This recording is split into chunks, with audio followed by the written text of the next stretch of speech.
Olá, tudo bem a todos? Eu sou Thiago dos Santos Salgado, membro do grupo Tecendo Redes Cognitivas de Aprendizagem, GTERCOA, do CNPq da CAPES. Eu vim falar sobre o trabalho Esperançal, Cavaleiro da Triste Figura, corria atrás de morrinho de ventos e hoje luta pelo aprender e pelo educar, por uma autonomia nessa aprendizagem. Foi diagnosticado desde 2010 com esquizofrenia e mais recentemente, há uns 2 anos atrás, em 2023, com autismo. E tenho também depressão. Por que nós fizemos esse trabalho? Esse trabalho partiu de uma escrita do self, do eu. Escrever sobre mim mesmo.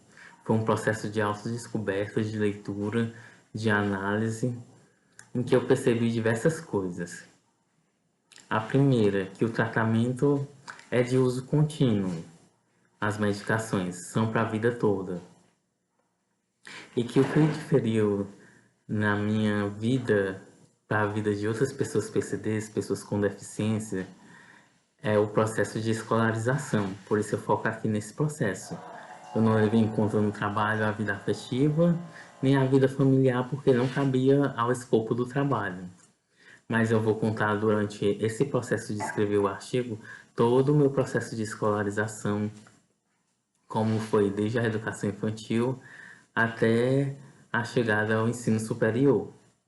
Os, os entraves, as barreiras, as dificuldades, porque quem tem esquizofrenia, quem tem autismo, tem pobreza de discurso, tem dificuldade de percepção do eu, não reconhece muitas vezes que é doente e não adere ao tratamento, e com isso fica muito prejudicado. Uma coisa diferente do meu processo de adoecer e voltar a tentar ter uma vida normal e tudo, é esse aderir ao tratamento. Eu tenho consciência hoje de que eu preciso fazer uso da medicação e que essa medicação é necessária para que eu tenha uma vida melhor, uma vida saudável, uma vida plena.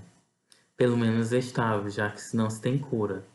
Nós decidimos falar, eu e as pesquisadoras que estão comigo, que é a professora Felizmina Neta, Ana Lúcia, Lara Ciprião e a nossa orientadora Maria José Costa dos Santos.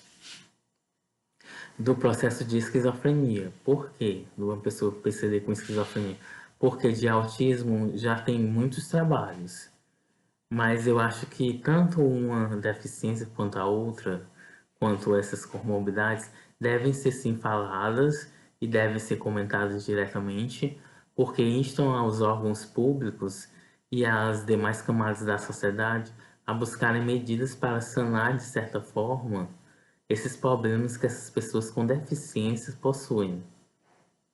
E ainda há um tabu muito grande na sociedade de falar de uma pessoa esquizofrênica, do que é enlouquecer, do processo de tratamento, que essas pessoas precisam de uma rede de apoio, precisam sim ter uma família estruturada, precisam de medicamentos. Por exemplo, eu faço tratamento no Centro de Apoio Psicossocial, CAPS, e vejo o quanto lá tem pessoas que têm várias gradações da doença. Assim, tem gente que tem outras comorbidades, como bipolaridade, como depressão profunda, ou são, de certa forma, viciados em algum tipo de psicotrópico, de drogas ou outros tipos de medicação, e que precisam de auxílio da sociedade, que precisam desse apoio. E falar dessas deficiências é trazer isso à baila, é trazer esses assuntos de inclusão à sociedade e principalmente da educação especial. O meu processo de escolarização foi meio atípico, porque eu comecei a falar com 4 anos, era em volta de 1900 a 2000, e nesse processo não se falava muito aqui sobre autismo, sobre TDAH, sobre todos esses problemas, e com isso não foi diagnosticado desde cedo. Eu aprendi a ficar calado perante os adultos porque era muito comum que os meus pais sempre me advertissem que eu ficasse quieto quando estivesse na presença de adultos. Isso foi muito fácil para mim mascarar os sintomas típicos do autismo, né? Porque eu ficava muito quieto, não interagia com outras crianças e os adultos ainda apoiavam e elogiavam esse comportamento porque gostavam que a criança, nesse momento, nesse período histórico, fosse bastante comportada, bastante quieta, bastante calada e não contestasse os adultos. Já no período do ensino médio eu sofri bem mais, fui considerado antissocial, uma pessoa atípica, mas assim, quando eu buscava algum tipo de apoio, algum tipo de auxílio mesmo na escola, diziam só que os profissionais diziam só que eu era antissocial e tudo, que eu tinha dificuldade de lidar com isso, de lidar com essa gama de sensações e de sentimentos e que as pessoas autistas geralmente têm.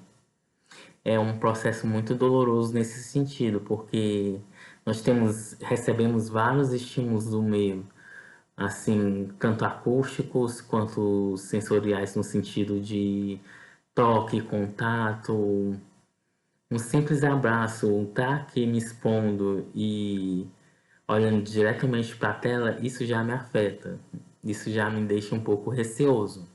Foi um processo de anos para me chegar a estar nesse nível de clareza do pensamento e com pensamento organizado e concatenado. E aceitar fazer o tratamento, aceitar que eu tenho uma comorbidade, aceitar que eu sou uma pessoa PCD e tudo. Eu já passei por processos de internações em clínicas psiquiátricas e lá foi um processo de descoberta, que eu tenho várias limitações, mas que eu posso voltar a me readaptar.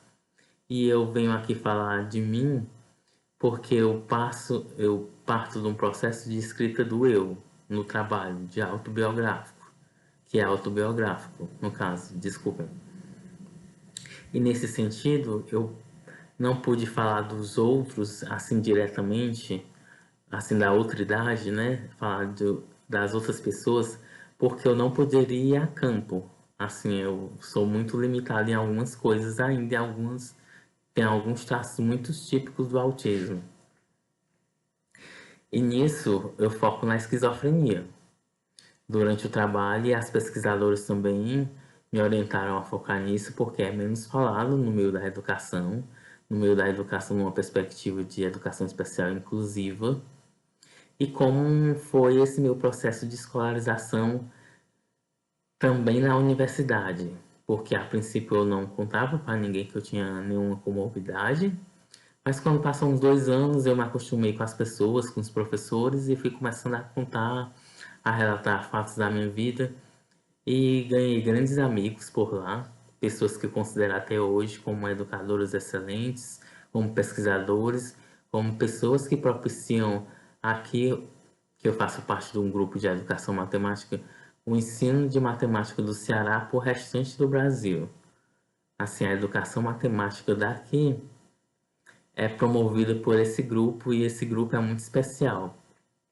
Eu falo isso porque a professora Maria José Costa Santos, no caso, me acolheu e acreditou em mim, que eu era capaz de escrever poesia, que eu era capaz de escrever textos acadêmicos, que eu seria capaz de escrever outras coisas e ainda tinha muito potencial, apesar de todas as barreiras e já, como é que eu posso dizer, limitações impostas por essas doenças, por essas comorbidades que eu possuo.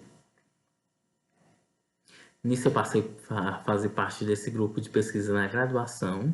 Aí eu era bolsista, eu escrevia poesia.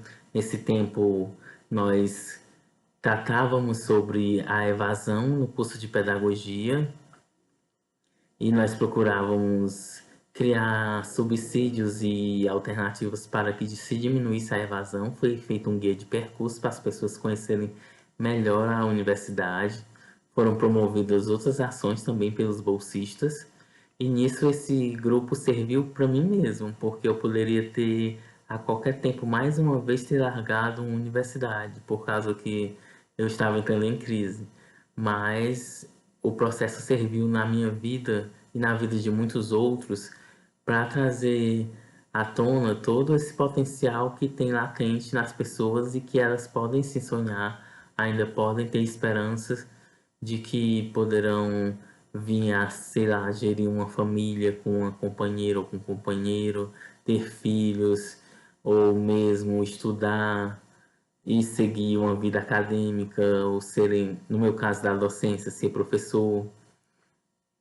E eu tenho essa esperança.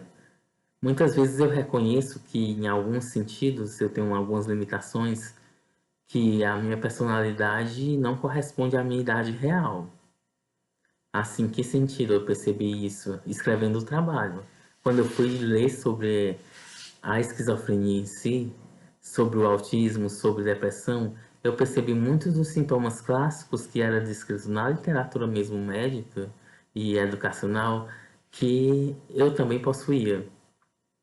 E com isso eu vi que era um processo de esperançar, de acordo com Paulo Freire, que ainda é possível sonhar, que ainda é possível ter esperança apesar de tudo, e que mesmo uma pessoa com diversas comorbidades ainda pode estudar, sendo que ter uma rede de aposte, uma rede de suporte, de apoio nas universidades para tal, para que essas pessoas se sintam acolhidas, para que essas pessoas possam ser reconhecidas, para que essas pessoas tenham seus direitos legitimados. E eu agradeço a oportunidade, agradeço ao evento. Tem aqui como material metodológico que a leitura em si humaniza a pessoa. Eu sou uma pessoa que lê bastante por causa dos estudos acadêmicos mesmo em si, mas eu gosto bastante de literatura. Por isso o título do trabalho, Esperançar, que vem do Paulo Freire, né, da esperança, daquele que não só espera, mas também que vai à luta por essa mudança de vida. O Cavaleiro da Triste Figura se refere a Dom Quixote, que foi, se eu não me engano, o romance que primeiramente abordou a loucura, né, de uma pessoa que lê. E ao contrário, a leitura traz em si tantos benefícios e benesses que a pessoa passa a se reconhecer, passa a se democratizar. E nesse democratizar-se, ela vê que tem ainda possibilidades de vida, de outras potencialidades, de continuar seguindo em frente. Hoje eu não trabalho, mas eu sonho um dia poder realizar alguma coisa. Eu só estudo e é difícil ter uma vida assim, fazer atividades mesmo corriqueiras do dia a dia para pessoas com deficiência, como a higiene pessoal, como posso dizer, cuidar da casa, como fazer outras coisas. Por isso, eu sempre tive apoio da minha família, dos meus pais, porque eu nunca estive sozinho nessa caminhada. E agradeço a Deus, agradeço às pessoas que foram responsáveis também, que estudaram comigo, pela o auxílio que prestaram na minha formação. E nossa abordagem é centrada na escrita do eu, do Carl Rogers, um eminente pesquisador e psicólogo da atualidade, né, que escreveu suas teorias por volta da década de 40, 60, 70, nessas décadas que era, ele escreveu sua abordagem, e o Lejeune, com os processos de escrita do eu, o conceito de autobiografia, e o Carl Rogers tinha sua teoria centrada na abordagem da pessoa, do cliente. Ele acreditava que o ouvir ouvir atentamente as outras pessoas era como se repetisse no diálogo dessas pessoas muitas coisas que eram organizadas e concatenadas no universo. Com isso, ele trazia uma abordagem inovadora ao conceito e humanística de psicologia para o tratamento dos clientes dele, para os pacientes. Eu gostaria de agradecer também a SEDUC, a Secretaria de Educação do Ceará, a SME, que é a Secretaria de Educação do município de Fortaleza, a FUNCAP, pela a bolsa concedida a alguns dos membros aqui do grupo, a própria faculdade UFC, a FACED, a Faculdade de Educação, a Universidade UFC, né, e a FACED, a Faculdade de Educação da UFC, e ao evento por estar oportunizando se falar mais de inclusão, se falar mais de pessoas que são socialmente vulneráveis. E obrigado.